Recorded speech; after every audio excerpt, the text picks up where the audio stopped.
2 Kings 4. Don't really know how far down, but I'll read. I'm just going to read a little bit of it first. And, it says, "And now there cried a certain woman of the wives of the sons of the prophets unto Elisha, saying, Thy servant, my husband, is dead, and thou knowest that the servant that did fear the Lord, and the creditors was come to take unto him my two sons to be bondsmen. And Elijah said unto her, What shall I do for thee? Tell me, what hast thou in thy house? And she said, Thine handmaid hath not anything in the house, save a pot of oil. Then he said, Go, borrow the vessels abroad of all thy neighbors, even empty vessels, borrow not a few. And when thou art come, and thou shalt shut the door upon thee and upon thy sons, and shalt pour out into thy vessels, and thou shalt set aside that which is full. So she went from him, and shut the door upon her and upon her sons, who borrowed the vessels, who brought the vessels to her, and she poured out. And it came to pass, when the vessels were full, that she said unto her sons, Bring me yet a vessel. And he said unto her, There is not a vessel more. And the oil stayed. And she came and told the man of God. And he said, Go, sell the oil, and pay thy debt, and live, thou and thy children, for the rest. I want to talk to you maybe just a little bit about this here, about the oil, and about what this person here, he had a debt when he died, and it was going to fall upon his children. And these children here, his sons, was going to be put into a bondage there. And Elijah told this woman here what to go and do. And he told her there that to go borrow vessels and get every vessel you could find. If they would have just kept getting more value, they didn't. I'm sure they wouldn't. None of the vessels that they brought in that looked identically the same. You know, there's probably some of them small. There's probably some of them big. And when they brought all these vessels into this house, and they began to pour the oil that was already in the house that they had, it may not have been but just a small amount of oil that was in that vessel that they had in the house. But being obedient to the man of God, what happened? They began to pour that oil into another vessel, and that vessel filled up, and they go set it aside. They get another vessel, and they fill it up. That's the way we need to be today for the people. We need to have oil in us. We need to have the oil in us when we come to an empty vessel, that we got something that we can give them and fill them up. That's right, brother. People today, there's people going out there to and fro, that their vessels are empty, and we can be a vessel that we can have something that we can overflow with to the other people. Just like this vessel right here, it had oil, and this oil back in that day was very, very precious. Oil in that time was things that they could use to cook with. They used for ceremonies. They used it to make perfume. Oil was a very prideful thing that they had, and everybody had to have some type of oil. And that's what the man of God told her there. Fill up every vessel that you can get in your house, and go into a chamber and fill it up, and it will sustain you. She was able to take care of every debt that she had there. And what happened? Every vessel that they brought in was full. That's where we are today. And people we come in contact with, we can be a light to them, and we can help fill that vessel up. That's right. You might put just a little bit of oil into that vessel. The next person comes back and put a little bit more oil into that vessel, and what will happen? That vessel will get full. They can see a move of God. They can get right with the Lord. That's right. That's what the Lord is showing me this morning. We need to be this oil that's being poured into other vessels. We need to be that type of oil to be able to help someone. If God is telling you, I want you to feel free this morning speak out anything that the Lord speaks to your heart this morning that you want to share. Feel free this morning to do exactly what God's wanting you to do this morning. Don't hold back. But she had 2 sons there that was going to be put into a bond. Going to have to work for this creditor for no telling how. Don't know how many years. It don't say.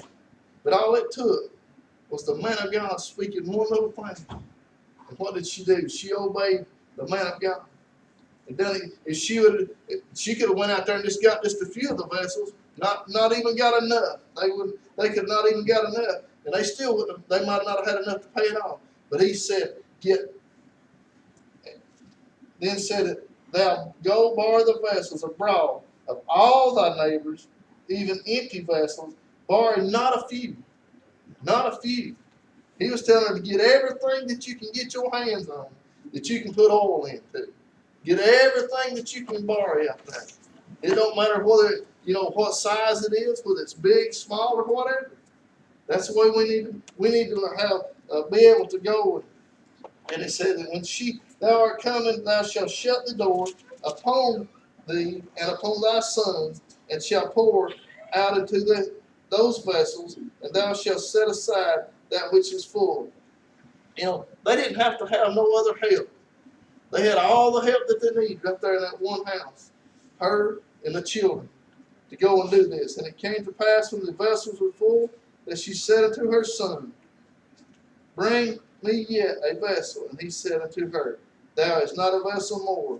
And the oil stayed. I thought about the time that the woman baked the little cake and had the little cruise of oil when the famine was going on there too. What happened? That oil stayed. There's always meal in the barrel. There's always oil in the vessel. Always oil. Right.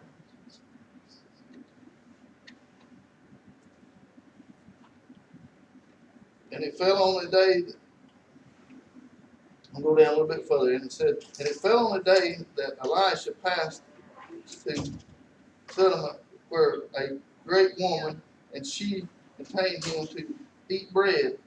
And so it was thereof, as he passed by, he turned and thither to eat bread. And she said unto her husband, behold now, I perceive that this is a holy man of God, which passeth by us continually. Let us make a little chamber, I pray thee, on the wall, and let us set for him there a bed, and a table, and a stool, and a candlestick. And it shall be, when he cometh to us, that he shall turn in thither. And it fell on a day that he came thither, and he turned into the chamber and laid there. And he said to, what's that neighbor? Gehazi, his servant, called this Shunammite. And when he had called her, he stood before him. And he said unto her, saying now unto her, behold, thou hast been careful for us with all this care. What is to be done for thee? Wouldst thou be spoken of the king or the captain of the host? And she answered, I dwelt among my own people. And he said, then is the to be done for her. And Joseph answered, verily, she hath no child, and her husband is old. And it talks about this all the way through over here that, that she, the man of God told her that she was going to have a son. She had that son, and he was out in the field. Her dad was out in the field, and he grabbed his head, went back to the house, and got on his mother's knees, and passed away. And when it goes on down here a little bit, all the way through this chapter here, and it's talking about this Shunammite woman, the faith that she had, said that she went to meet Elisha, went back there to meet him, and what happened? He asked, he said, what was wrong? What was wrong? She wouldn't tell him. She just didn't go into detail. No, go back to the house. Go back to my place. Well, what happened? She said that she wasn't, for her to go on back with the man that was there with him. She wouldn't do it. Just like when I read this right here, I got to thinking about when Elijah and Elisha was there. Elijah wouldn't leave Elijah. Right. Just like she said, no, I'm going to stay right with you. I'm going to stay right with you. Because she knows if she'd stay right with him, that there'd be change. And when the man of God got back to the house, before he left, that son was breathing again. There's life back in him again. Amen. That was a man of God. That was somebody she knew that if she had faith what the man of God, when he just speak the word and do and believe that there'd be things changed at her house. Anyone have any comments this morning on what I've been reading and speaking on this morning? Brother Mark, what comes to my mind, obedience is better than sacrifice, the word says. And if we go back into Genesis where Abraham, he was a man of God and he obeyed what God had told him to do. God blessed him in mighty ways. And also Solomon comes to mind. God blessed him in so many ways because he was obedient.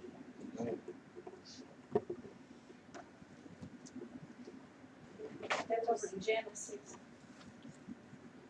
There was something too that when you read that, he told her not just a few pots. It occurred to me that we're not to expect looking for, we're to expect God. And just expect everything. Because he gives everything. He doesn't want us to be little. He wants us to be much. That's just like when they was there and he fed the 5,000. He took just a little bit of handful, just what that little lunch box that lad had back there. He blessed it. And he fed 5,000 women, children. Not only that, he was able to take out 12 baskets of fragrance that was left over. Amen. And I got thinking about that one time, thinking about that young lad who may have come there. That might have been all that they had to eat. That might have been all the food that they even had in the house. But when he left, he had more than when he started out with. Yes. That's right. That's what it is with Jesus. If we'll hold on to Jesus and give him just a little bit, give Jesus some of our time, give him some of our day and everything. That's what that young lad did. He gave up what he had. He wasn't really expecting nothing back. He probably give up out them 2 little barley loaves and fish and barley loaves right there. He probably wasn't expecting to see not one crumb of that. He probably wasn't expecting to see any of it again. But what happened? I believe when he left from there, going back home, I believe there's people toting baskets of food going back to his house because there's going to be food in his house. Amen. Anyone else have any comments this morning? See, when the Lord created us in the beginning, he created us in the image of him. So within our being, we have an empty spot. It's supposed to be filled with that new life, the glory of Jesus. And when we're born into this world, automatically we're seeking that. And others turn to drugs, and they turn to alcohol, or great sins, immorality. All of these things is devices of the devil trying to fill the empty spot that God created us to have. And when we come to the Lord, if we're not filled like you're talking about that oil, if we're not filled with that oil, then the enemy wants to put those things that is impurity in us. And it even talks about applying the anointing. And that's part of that sin stuff that we allow in our lives. But if we'll seek after the Lord, like she got by herself, she shut the door, her and her sons. And then the empty vessels were filled. We have to have that a long time with the Lord in order for us to truly